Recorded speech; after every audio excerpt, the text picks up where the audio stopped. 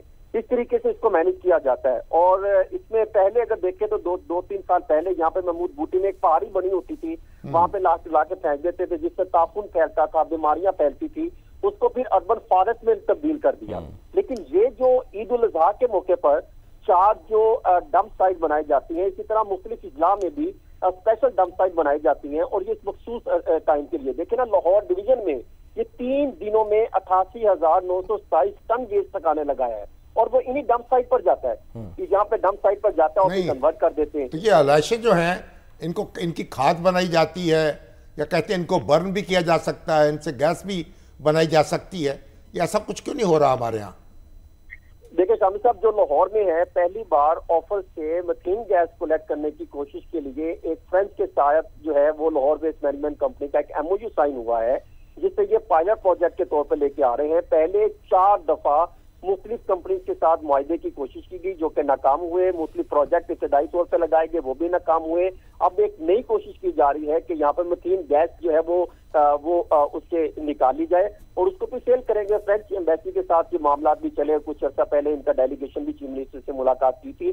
کوششیں کر رہے ہیں، لیکن اگر کوشش کامیاب ہوتی ہے تو پھر اس کا فائدہ ہوگا. ادروائز پھر ان کو فارسٹ کی طرف جانا پڑے گا، اربن فارسٹ، جس طرح محمود بوٹی میں انہوں نے پارک بنا دیے، اور اس کو استعمال میں نہ لایا تو پھر نقصان بھی ہو سکتا ہے. آٹومیٹکلی آپ وہاں پر پیسے لگاتے ہیں، اربن فارسٹ میں کنورٹ کر دیتے ہیں. یہ یہاں پر تو یہ سسٹم چل رہا ہے. لیکن اگر دیکھا جائے تو دیگر صوبوں میں، جس طرح لاہور کا اگر موازنہ کیا جاتا ہے پشاور اور کراچی کے ساتھ، یہاں پر پشاور کی اگر بات کی جائے تو وہاں پر ایک جزوی سا ایک سسٹم ہے کلیکشن نظام کا، اور کراچی میں جزوی ہے، لیکن وہاں پہ سیاسی مداخلت کے بڑے الزامات لگتے ہیں. لیکن لاہور میں مکمل مشینی طور پہ جو ہے وہ کلیکشن کا نظام موجود ہے. لینڈ فل سائٹ کی بات کی جائے تو پشاور میں ابتدائی اسٹیج پر بھی بے شمار مسائل آتے ہیں، اور کراچی میں غیر یہ تو اور پر لاہور ٹھیک ہے. ابھی اس وقت تو کراچی اور لاہور کا مقابلہ مقصود نہیں ہے سر، مقابلہ وہ خود شروع کر دیتے ہیں. بہت بہت شکریہ، بہت بہت شکریہ حسن رضا آپ کا. لیکن اصل بات یہ ہے کہ وہ کہتے ہیں ہمارے پاس ان کو برن کیا جائے، ان سے کوئی گیس بنائی جائے، ان کا کھاد بنائی جائے، تاکہ یہ تو پہاڑ پھر جمع ہوتے رہتے ہیں. اب یہ ایک تو دیکھیں، اس تو ایک دن میں اتنی علائش جمع ہوتی ہے کہ پورے سال میں اتنے بکرے ذبح نہیں ہوتے ہوں گے جتنے ایک دن میں ہو جاتے ہیں. اب تو مرتضیٰ وہاب صاحب جو ہیں وہ MQM کو بھی وہ تانا دے رہے ہیں، کہہ رہے ہیں آپ نے بہت کھالیں اٹھا لی، اب ذرا علائشیں بھی اٹھا لیں. ہاں چلیے، اب تو کھالیں بھی ہیں جو ان کی قیمت بھی کم ہوتی چلی جا رہی ہے بیچاری کھالوں کی. لیکن عوام کی کھال سر اترتی ہے، عوام کی کھال اترتی ہے. وہ ذرا آ جاتے ہیں اپنے ٹاپک کے اوپر کہ بجٹ آنے والا ہے. اس بجٹ پر سر IMF کا سایہ ہوگا. بجٹ تو کل آئے گا. اور ہاں جی کل آئے گا بالکل، اور اس پر IMF کا سایہ بھی ہوگا، اور پاک بھارت جنگ ہوئی ہے تو شاید اس کے بھی کچھ اثرات ہوں. لیکن جو آج اکنامک سروے پیش کیا گیا سر، اس میں خاص طور پہ جو ہمارا جو شرح نمو ہے اس کو کہا گیا کہ جی 2.7% جو ہے وہ شرح نمو رہا ہے اس مالی سال میں، یعنی کہ ٹارگٹ اس کا جو اچیو نہیں ہوا. اکنامک سروے جو ہے نا، ہوتا کیا ہے شامی صاحب؟ یہ اکنامک سروے ہے ہاں جو آپ کی پچھلے سال کی کارکردگی ہے اس کا جائزہ ہوتا ہے. اچھا. اور اس کے اعداد و شمار فراہم کیے جاتے ہیں. اچھا. تو گویا جو اہداف رکھے گئے تھے، جو پچھلا بجٹ پیش کیا گیا تھا اس پہ کس حد تک عمل ہوا اور کس حد تک جو ہے معیشت جو ہے اس پر اس کے اثرات مرتب ہوئے. تو یہ تو ماضی کی بات ہے. اور یہ جو بجٹ ہے وہ آنے والے سال کا ہوتا ہے. ٹھیک ہے. آمدنی کیا ہوگی, خرچ کیا ہوگا, ٹیکس کیا ہوگا. صحیح. تو یہ تو قصہ ماضی ہے نا. اکنامک سروے جو ہے اب اس میں کئی اہداف پورے ہو گئے, کئی پورے نہیں ہوئے. اب دیکھیں جو ہماری زرعی اجناس ہیں ان کی پیداوار کم ہوئی. جی ہاں. اسی طریقے سے جو شرح نمو جو تھی اس میں کچھ کمی واقع ہوئی. 2.7 ٹارگٹ جو ریونیو کا ٹارگٹ تھا محاصل کا وہ بھی کچھ قدر کم رہا. لیکن بحثیت مجموعی جو ہے اگر آپ موازنہ کریں گے گزشتہ سال سے تو پچھلا سال بہت بہتر تھا. اچھا. اور بجٹ کا خسارہ کم ہوا اور کرنٹ اکاؤنٹ ڈیفیسٹ کم ہوا اور آپ کی ایکسپورٹ بھی بڑھی اور آپ کے جو یعنی ریمیٹنسز ہیں ان میں بھی اضافہ ہوا. تو یہ بھی ایک مستحکم رہی آپ کی اکانومی. اور جو آپ دیکھیں کہ جو مہنگائی کی شرح تھی 29% تھی. یعنی 29% کے حساب سے مہنگائی بڑھ رہی تھی. اور اب اس 4.6%. 4.5%. تو آپ کہاں فرق کتنا پڑ گیا. یعنی اب یہ مطلب نہیں ہے کہ چیزیں سستی ہو گئی. مہنگائی بڑھنے کی شرح جو ہے وہ کم ہو گئی ہے. بڑھنے کی شرح جو ہے کیا 26% تھی اور کیا 4.5% ہو گئی. صحیح. اس کے بعد جو ٹیکس ہے سود جو ہے بینکوں کا جو پالیسی ریٹ جسے کہتے ہیں وہ 22% پہ تھا, وہ 11% پہ آ گیا. اور اس سے جو حکومت پہ جو قرضوں کا بوجھ تھا اور جو اس پہ ٹیکس دینے پڑ رہے تھے, اس کو سود دینا پڑ رہا تھا, اس میں کمی واقع ہو گئی. اس سے ریلیف ملا حکومت کو. تو اس لحاظ سے یہ ایک بجٹ جو ہے کہ یعنی جو سروے ہے ہمارا یہ ہمیں بتاتا ہے کہ بجٹ میں جو اہداف رکھے گئے تھے ان میں سے ایسے اہداف ہیں جو تھوڑے پورے نہیں ہو سکے, کچھ کمیاں بھی رہیں, کچھ سخت سوالات بھی ہوئے. لیکن بحیثیت مجموعی اگر آپ مقابلہ کریں گے تو بہت ایک مستحکم ہماری اکانومی ہوئی ہے اور اس کے اثرات پر آگے محسوس ہوں گے. اب جو آپ دیکھیے بجٹ جو ہے اس کا آپ یہ ایک بڑا حصہ جو ہے کہ tax to G D P ratio جو ہے وہ کیا ہے. یعنی آپ جی ڈی پی کا جو کل آمدن ہے اس کا کتنے فیصد ٹیکس وصول کرتے ہیں.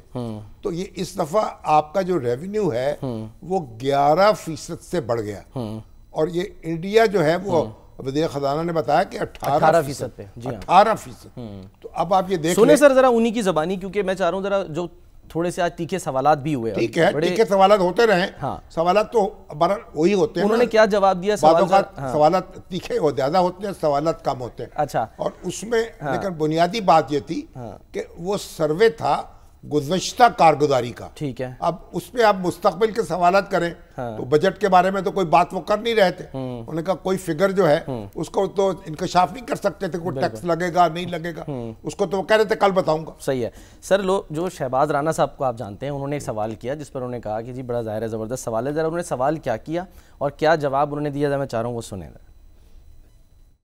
آپ کی ایوریج جو پہلے 3 کوارٹر کی گروتھ ہے وہ رفلی 1.6%. 2.7% جو نمبر نکالا گیا ہے, ڈاکٹر صاحب آپ کو بتا سکتے ہیں, اس کے لیے ازیوم یہ کیا گیا ہے کہ جو اپریل جون کا کوارٹر ہے جو ختم ہونے والا ہے اس میں 5.3% گروتھ ہوگی, تو یہ 2.7 آئے گا. جو ڈیٹا پرووائڈ کیا جاتا ہے وہ گورنمنٹ کا ڈیٹا ہے, and therefore we will stick with what the government has said and what government has provided. I have no problem whatsoever to work with you کہ ہم یہ جو ڈیٹا گیدرنگ اور ڈیٹا انالیٹکس جو ہیں, because اس میں ہم سب کا عمل دخل ہے. یہ صرف یہ نہیں ہے کہ گورنمنٹ نے کچھ کہہ دیا نہیں کہہ دیا. آئی تھنک ہمیں سب آل اسٹیک ہولڈرز, اور میں دیکھیں یہ میرا چونکہ ایریا نہیں ہے لیکن میں یہ ضرور کہوں گا کہ ہم ایک کوئی اسٹیئرنگ کمیٹی بنا دیں, ایک کاؤنسل بنا دیں جس میں سب اسٹیک ہولڈرز موجود ہوں. یہ مجھے اپنے جو متعلقان جو میرے کیبنٹ کولیگز ہیں ان کے ساتھ ڈسکس کرنا پڑے گا. This is my personal view and I think جتنا ہم ڈیٹا میں امپروو کر سکے اتنا ہی بہتر ہے. لگے آتا ہوں جو ایک اور سینئر رپورٹر ہیں سر ثناء اللہ, ان کا بھی دیکھیں کیونکہ ڈیٹا جو ہے یہ جو سروے ہے جی سر وہ وزارت خزانہ جو ہے وہ صرف جاری نہیں کرتی, یہ حکومت کا سروے ہوتا ہے نا, اس میں اعداد و شمار. ان کا کہنا یہ تھا کہ بعض ایک مفروضے سے بھی کام لیا گیا ہے, اتنی ہو جائے گی گروتھ, شاید اتنی نہ ہو سکے. وہ یہ کہہ رہے ہیں سر کہ یعنی آخری کوارٹر کی 5.3% زیادہ کر دی ہے. ہاں وہ ہوگی تو پھر یہ 2.7 اچیو ہوگی, ورنہ وہ اس سے بھی کم ہو جائے. ایگزیکٹلی 1.5% رہے گی. ایک سوال اور سر سن لیں ذرا, پھر ہم آگے بڑھتے ہیں. ثناء اللہ صاحب نے بھی جو ہے وہ سینئر رپورٹر, انہوں نے بھی ایک سوال کیا ہے اسٹرکچرل ریفارمز کو لے کے. آپ نے کہا جو اسٹرکچر ریفارمز ہیں یہ جاری رہیں گے. سر ہم سب 20-25 سال سے یہ اسٹرکچر ریفارمز کی سن رہے ہیں, اور پرفارمنس یہ ہے کہ منسٹر انرجی خود کہہ رہا ہے کہ 7000 میگا واٹ ہمارے پاس کیپیسٹی فالتو ہے اور کوئی لینے کے لیے تیار نہیں ہے. 10 سال پہلے سر 1 ٹریلین تھا آپ کا tax revenue F B R کا, اور آپ کا جو بجٹ ڈیفیسٹ تھا وہ 6 اراؤنڈ% پہ ہی رہتا تھا. آج آپ 12 ٹریلین سے کراس کر گئے ہیں اور بجٹ ڈیفیسٹ آپ کا ادھر کھڑا ہے. تو ایشو ریونیو کا نہیں ہے, ایشو کہیں اور پہ ہے سر, وہ بتائیں. میں آپ سے مدبانہ طریقے سے ڈس ایگری کروں گا, کیونکہ tax to G D P we have to get to a certain level. 14% ہم نے اس کا ایک رکھا ہے ایک ہدف جہاں ہم نے جانا ہے. اس میں میری آپ سے مدبانہ درخواست یہ ہوگی کہ ہم نے ایکسپینڈیچرز کو بھی کم کرنا ہے, لیکن اگر ہم we do not get to that level, ہمارا جو نیبر ہے جس کے ساتھ ابھی ساری جنگ چلی ہے 18% پہ ہے, تو دیکھیں 14% in the medium term we have to get there. اس کے بغیر سسٹینیبلٹی نہیں آ سکے گی. باقی جو انرجی کی بات ہے وہ انشاءاللہ آپ دیکھیں گے کہ ہم نے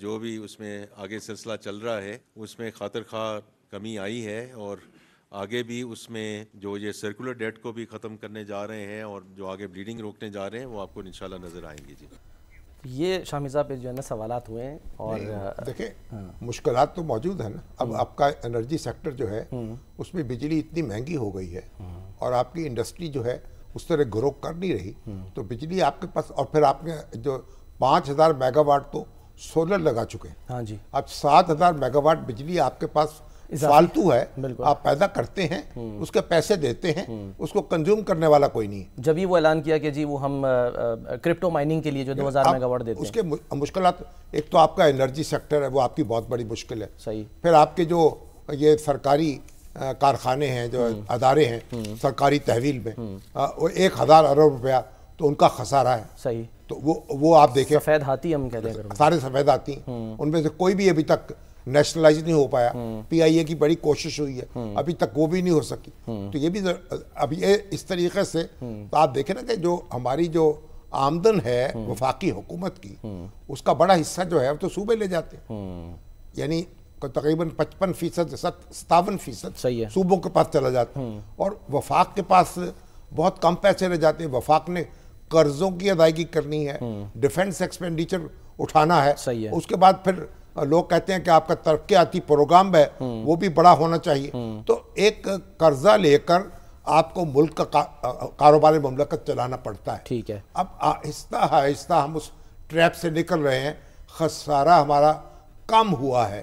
اب اس دفعہ ہم کم قرض لیں گے, اور جو ہمارا سود ہے اس کی شرح کم ہونے سے بوجھ قرضوں کا ہمارے اوپر کم ہو جائے گا. صحیح. میرا خیال کوئی جی ڈی پی کا کو 65% کے قریب اب قرض ہمارے اوپر رہے گا. صحیح ہے. ہم ایک دن میں تو برسوں کی جو بدعمالیاں ہیں وہ ایک دن میں تو آپ ان سے نہیں نکل سکتے. سر آپ نے برسوں کی بات کی ہے, میں وہ دیکھ رہا تھا کچھ فگرز, یعنی 1965 میں 10% ہمارا سر گروتھ ریٹ تھا, 1970 میں سب سے ہائی رہا 11.4%, 1980 میں 10%, 92 میں 7%, پھر کم ہوتے ہوتے یہ آخری بار جو تھا 2021 میں 6.5% پہ ہمارا گروتھ ریٹ آیا. آپ دیکھیں نا ہماری ساری جو 72 میں ہم نے ساری انڈسٹری اپنی نیشنلائز کی اور سرکاری افسروں کے سپورٹ کر دی, اس نے ساری ہماری پورے تلپٹ کر دی ہماری ترقی جو ہے, تو اس کو آج تک ہم روتے ہیں. تو ہمارا مطلب یہ کہ ہماری مشکلات تو ہماری اپنی ہیں, اور پھر ہمارے یہاں بار بار حکومتیں بدلتی رہیں اور ایک دوسرے سے سیاستدان الجھتے رہے. ہمارا المیہ یہ ہے نا کہ ہمارے اہل سیاست نے بس ایک دوسرے سے الجھنا ہی سیکھا ہے. یعنی ایک دوسرے, یعنی آدمی کو حکومت قائم ہو, وہ ڈھنگ سے حکومت کرے سکون سے, اور اس کو اپوزیشن جو ہے وہ اپنا کام کرے, حکومت اپنا کام کرے. تو بہت کم ایسا ہوتا ہے, ہمارے یہاں ادھم مچا رہتا ہے. اس سب کے باوجود بہرحال میں سمجھتا ہوں کہ اب ہم اپنی مشکلات پر قابو پا رہے ہیں, اور توقع رکھنی چاہیے کہ آئندہ جو 2-3 سال ہیں اس میں ہم مزید بہتر ہو سکیں گے اگر ہم نے اسی راستے پر ہم چلتے رہے. چلتے بالکل ٹھیک ہے رہے. سر. ٹیکس کلیکشن ایک ثابت امپورٹنٹ قدمی ایشو کے ہے ساتھ. بالکل, اور ظاہر ہے صرف ریمیٹنسز پر تو ہم نے نہیں انحصار کرنا, ایکسپورٹ پہ بھی کرنا ہے. ایک سر بریک لیتے ہیں, کچھ سوالات ہیں. ریمیٹنسز کا تعلق اور ہے, ان کا تعلق اور ہے. جب آپ کے پاس آپ کا کرنٹ اکاؤنٹ خسارہ, اگر آپ کے پاس ڈالر نہیں ہوں گے امپورٹ کرنے کے لیے تو آپ کو قرضہ ڈالروں میں لینا پڑے گا, اس سے آپ کی پوری معیشت کا بوجھ جائے. ابھی تو امپورٹ بڑھ گئی ہے سر. آپ دیکھیں کرنٹ اکاؤنٹ خسارہ یعنی درآمدات کو, آپ کی برآمدات اور ریمیٹنسز مل کر وہ اس سے بڑھ گئی ہیں. بالکل ٹھیک ہے. اس لیے سر ایک بریک لینی ہے, بریک لیتے ہیں. بریک کے بعد ہمارے ساتھ جو ہیں وہ محمد اویس صاحب ہوں گے, ٹیکس امور کے ماہر, کیونکہ ظاہر ہے ٹیکس کلیکشن ایک بڑا ایشو رہا ہے, ٹیکس بیس نہیں بڑھائی جاتی, کیوں نہیں بڑھائی جاتی, اس پہ بات کریں گے. ایک بریک لیتے ہیں, بریک کے بعد واپس آئیں گے.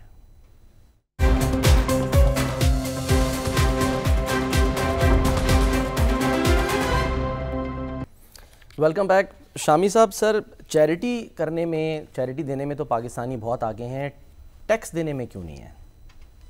نہیں, ٹیکس دیکھیں نا, ٹیکس دینے میں جو سیلریڈ کلاس ہے وہ تو آگے ہے سر. وہ تو مجبور ہے. 500 ارب روپیہ جو ہے وہ تنخواہ دار طبقہ دیتا ہے, مجبور ہے, کاٹ لی جاتی ہے. شامی صاحب اگر یہ اپنی آپشن دے آمدن دی چھپا جائے, نہیں سکتے. اگر آپشن دے دی جائے ایک تنخواہ دار کو, مجھ جیسے کو, کہ جی آپ نے بعد میں ٹیکس پے کرنا ہے, ہم کاٹ کے نہیں دے رہے, پورے پیسے دے رہے ہیں, آپ کو لگتا ہے لوگ دیں گے یا نہیں؟ تب بھی دیں گے, کیونکہ اگر آمدن آپ کی ریکارڈڈ ہے, آمدن آپ کی اگر ظاہر ہو چکی ہے تو پھر ٹیکس کیسے, ہیلے بہانے نہیں چلیں گے. وہ تو نہیں چل سکتے. ٹھیک ہے. وہ تو ٹیکس کو, ٹیکس تو آپ تب چھپائیں گے, یعنی انکم ٹیکس جو ہے, جب آمدن کو چھپائیں گے. صحیح. تو جو تنخواہ دار طبقہ ہے وہ تو رسید کاٹ کے دیتا ہے اور اس کی تنخواہ تو چھپ نہیں سکتی, ایسا ہی ہے, اس لیے وہ ٹیکس دیتا ہے. اب میں دیکھا ایک بڑے تاجر رہنما جو ہیں وہ لگے ہوئے تھے ایک ٹیلی ویژن چینل پہ, وہ کہا ہمیں, انہوں نے کہا آپ 17 ارب روپیہ دیتے ہیں, سوال سے, اور ہم تنخواہ دار 500 ارب دیتے ہیں. 17 ارب. صحیح بات ہے. اور وہ آئیں بائیں شائیں, بھئی ہم سیلز ٹیکس دیتے ہیں, جی ایس ٹی دیتے ہیں, امپورٹ ڈیوٹی. او بھائی یہ سارے معاملات نہیں ہیں, آپ انکم ٹیکس کی بات کریں. انکم ٹیکس ہے جو آپ کی آمدن پہ ٹیکس ہے. صحیح. اگر آپ نے سیل ٹیکس لگا دیا, لوگوں پہ آگے کر دیا, جی ایس ٹی آگے چلا گیا, ٹھیک ہے, آپ نے امپورٹ ڈیوٹی لگ گئی, وہ آگے لوگوں کو دے دی. انکم ٹیکس آپ کی جو آمدن ہے اس میں سے ٹیکس دینا ہے. المیہ تو سر یہ ہے نا کہ جو دے رہے ہیں انہی پہ زیادہ ٹیکس لگتا ہے, انہی کو دینا پڑتا ہے, ٹیکس بیس کو نہیں بڑھایا جاتا. محمد اویس صاحب سر ہمارے ساتھ موجود ہیں, ٹیکس امور کے ماہر ہیں, ان کو ویلکم کرتے ہیں. 11% کے قریب تو ہماری ٹیکس کلیکشن اس دفعہ ہو جائے گی انشاءاللہ. اللہ کرے. اور اس کا ٹارگٹ ہے کوئی 13, جی ہاں 13,000, 13%. یعنی اس ٹینیور میں جو موجودہ وزیر خزانہ ہیں ہمارے اورنگزیب, ان کا ہدف یہ ہے کہ اس حکومت کے ٹینیور میں یہ 13 سے 14% ہم اس کو لے جائیں. اچھا ٹھیک ہے. تو اگر 1% بھی ہر سال بڑھے تو وہ ٹارگٹ پورا کر لیں گے. اور جب آمدن بڑھے گی تو پھر قرضے جو ہیں وہ بھی آپ ادا کر سکیں گے, اخراجات بھی کر سکیں گے, اور آپ سکون کا سانس بھی لے سکیں گے. ٹھیک ہے. محمد اویس صاحب سر ہمارے ساتھ موجود ہے, ٹیکس امور کے ماہر ہیں. السلام علیکم اویس صاحب. اویس صاحب آپ خوش ہیں؟ اس بار تو ماشاءاللہ بڑا ٹیکس اکٹھا کیا ہے ایف بی آر نے, اگرچہ ہدف پورا نہیں ہوا لیکن جو کچھ کلیکٹ کیا ہے وہ بھی یعنی بے نظیر ہے. نہیں شامی صاحب, اس میں تو کوئی دوسری رائے نہیں ہے کہ جو ٹیکسز کی کلیکشن اس سال میں ہوئی ہے وہ پچھلے کئی سالوں سے بہت زیادہ ہے. لیکن اب دوسری طرف کچھ چیزیں اور بھی دیکھنے والی ہیں. دیکھیں جو ٹیکس ریٹ کر کے کیا ہے آپ نے, کہ سیلریڈ کلاس کے اوپر 45% ٹیکس کر دیا, کمپنیز کے اوپر 10% سرچارج ایکسٹرا لگا دیا, پہلے وہ 29% دیتی تھی, 10% ایکسٹرا لگا دیا, سپر ٹیکس لگا دیا, 7E کا ٹیکس لگا دیا. نمبر آف ٹیکسز آپ نے اتنے زیادہ بڑھا دیے جس کی وجہ سے اوورال جو اکنامک گروتھ ہے, جو ایکٹیویٹی ہونی تھی, وہ سلو ڈاؤن ہو گئی. آپ ذرا یہ غور کیجئے کہ ابھی بھی گورنمنٹ جو کہہ رہی ہے کہ اکنامک ایکٹیویٹی یہ ہونی ہے. دیکھیں آج کے ٹائم کے اوپر یہ بھی لمحہ فکریہ ہے فرینکلی کہ آپ کے ملک میں ٹیکسز کی وجہ سے بہت ساری ملٹی نیشنل کمپنیاں بیچ کے جا رہی ہیں. آپ نے خیر سنا ہوگا مختلف پاکستان کی بڑی پیٹرولیم کمپنی نکل گئی, فارماسیوٹیکل کمپنی میں سے نکل رہی ہے, کارن پروڈکٹس کی کمپنی ایک جانا چاہ رہی ہے, ٹیلی کام کمپنیز جانا چاہ رہی ہیں. اس وقت آپ کے ملک کے اندر فورن انویسٹمنٹ سٹے نہیں کر رہی. آپ کو اس وقت ضرورت ہے کہ باہر سے اور فورن انویسٹمنٹ آئے, فورن ایف ڈی آئی جسے ہم کہتے ہیں. لیکن اگر پرانے جو انویسٹرز ہیں ان کو کانفیڈنس نہیں ملے گا, ان کے اوپر ہیوی ٹیکسز لگ رہی ہیں, وہ لوگ ٹیکس دے رہے ہیں جی, ان کے اوپر نچوڑ رہے ہیں, وہ نچوڑا در نچوڑا جا رہا ہے. ابھی جو پچھلے دنوں کچھ دن پہلے ایک ٹیمپریری آرڈیننس لے کے آئے کہ کوئی بھی اپیل ایون خارج ہو جائے گی, اگلی کورٹ میں جا رہا ہوگا تو ایف بی آر کسی وقت بھی بینک اکاؤنٹ اٹیچ کرے گا, پیسے نکال لے گا. وہ ابھی اسلام آباد ہائی کورٹ میں وہ سٹے بھی ہو گیا, وہ ساری چیز ہوگی. لیکن اس کے باوجود یہ جو کانفیڈنس شیک ہو رہا ہے اس وقت, دیکھیں گورنمنٹ کی اوورآل میں کارکردگی کی بات کروں تو مجھے بری نہیں لگتی فرینکلی. اگر عوام کو جیسے انفلیشن ریٹ کو کم کیا, ایک ریلیف ملا, فورن ایکسچینج ریزرو, دیکھیں ہم ڈیفالٹ کے دہانے سے تو لے کر آ گئے نا یہاں تک. یہ سلمان بھائی جو بات آپ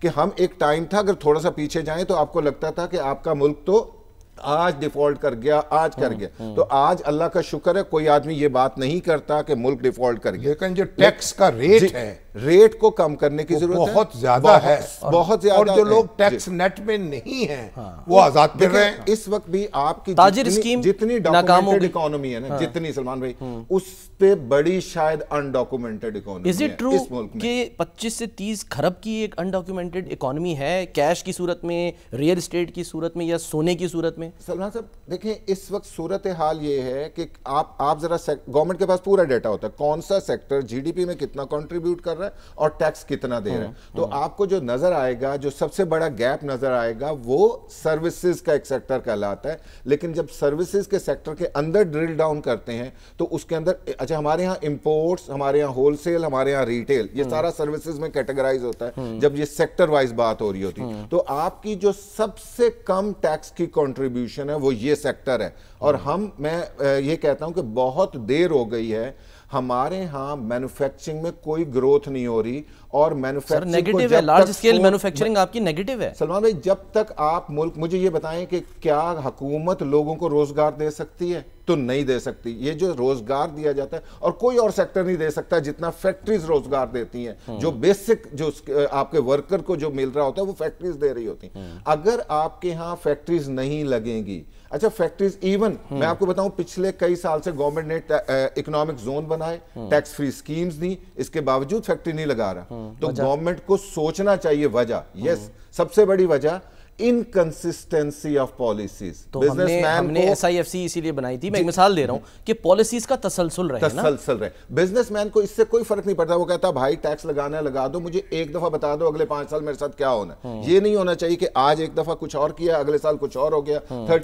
ابھی اس وقت اگین میں آپ کو بتاؤں دوبارہ بزنسز جو ہیں اس وقت پریشان ہیں کیونکہ گورنمنٹ نے پچھلے دنوں اناؤنسمنٹ کر دی کہ ہم نے ٹیرف ریشنلائز کرنے, مینز کسٹم ڈیوٹیز کے ریٹس جو ہیں وہ ریشنل. اب جب یہ ریشنلائزیشن کی بات کرتی ہے تو مینوفیکچرر سوچنے لگ جاتا ہے کہ اگر میری پروڈکٹ کے اوپر ڈیوٹی سستی ہو گئی, کیونکہ ہماری کاسٹ آف پروڈکشن اور چائنا کی کاسٹ آف پروڈکشن میں زمین آسمان کا فرق ہے. وہ لارج اسکیل ان کی اتنی سستی پروڈکٹ ہے کہ آپ بنا ہی نہیں سکتے نا. اب وہ پروڈکٹ اگر چائنا کی یہاں آ گئی اور اس کے اوپر کسٹم ڈیوٹی کم ہو گئی تو آپ کی تو جو لوکل مینوفیکچرنگ چل رہی ہے وہی بند ہو جائے گی. اور لوکل مینوفیکچرنگ بند ہونے کا مطلب اوورآل اکانومی کے اندر ڈاؤن. اب یہ سن رہے ہیں یہ جو بجلی کی بات, سوری شامی صاحب میں صرف ایک چھوٹی سی بات ایڈ کروں. یہ جو بجلی کی ہم بات, بجلی کیوں سرپلس ہے؟ بجلی اس لیے سرپلس ہے کہ ہمارے ہاں مینوفیکچرنگ نہیں ہو رہی. بجلی گھروں میں تھوڑی استعمال ہوتی ہے, فیکٹریوں میں زیادہ استعمال ہوتی ہے. تو یہ کہہ دینا کہ تنخواہ دار طبقے کو کچھ ریلیف ملے گا, سپر ٹیکس جو ہے سلائٹلی شامی صاحب بہت زیادہ امید نہ رکھیں, کیونکہ گورنمنٹ کی اگین مجبوری ہے کہ آئی ایم ایف ایک آپ کی شک کو اپروو کر کے دے رہی ہے. پرابلم یہ ہو رہا ہے کہ وہ چیز آ رہی ہے. حکومت ان لوگوں سے ٹیکس لے جو نہیں دے رہے ہیں. بیسیکلی آپ کو دیکھیں ایف بی آر جو بیچارے دے رہے ہیں ان کا گلا کو دباتے چلے جا رہے ہیں. ایگزیکٹلی سر, ایک اور سیکٹر بھی ہے, اس پہ آنے والے دنوں میں بات کریں گے. ویسا بہت بہت شکریہ آپ کا. اور وہ ہے سر زرعی سیکٹر, ظاہر ہے کہ وہاں پر بات کریں گے کل, ایگزیکٹلی انشاءاللہ کل بات کریں گے. ایک سر آج ہمارے خبر بھی آئی, ہاں ایئر کموڈور محمد ادریس ملک مرحوم, ان کی جو اہلیہ ہیں محترمہ نگہت ادریس صاحبہ جی ہاں وہ انتقال کر گئی اسلام آباد میں. وہ ہماری بہت ہی پیاری بہن, بہت ممتاز اینکر فریحہ ادریس کی والدہ تھی. جی ہاں اللہ تعالیٰ ان کی مغفرت فرمائے اور فریحہ ادریس جو ہیں ان کو یہ غم برداشت کرنے کی توفیق دے, اور ان کے سارے اہل خانہ کو, اور ہم ہماری ہمدردیاں ان کے ساتھ ہیں اور ہم کی مغفرت کے لیے دعا گو ہیں. آمین سر. سر آج کے فی الحال پروگرام میں ہم بریک لیں گے, بریک لیتے ہیں, بریک کے بعد ہم واپس آتے ہیں.